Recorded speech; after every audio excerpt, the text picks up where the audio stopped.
আমার একটা গল্প আছে, শুনবেন? আমি যখন ক্লাস 8-এ পড়ি, নার্গিস নামে একটা মেয়েকে আমি ভালোবাসতাম আমার বাড়ির পাশে।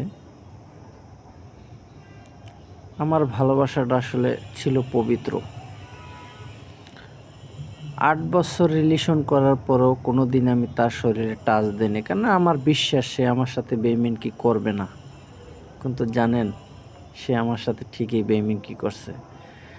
অন্য এক ছেলের সাথে সে চলে গেছে।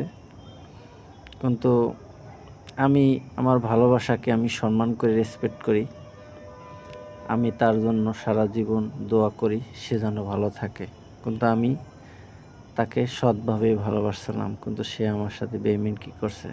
তারপরও আমি তার কখনোই বরদোয়া করি না তাকে। সে ভালো থাক, সেটাই আমি চাই।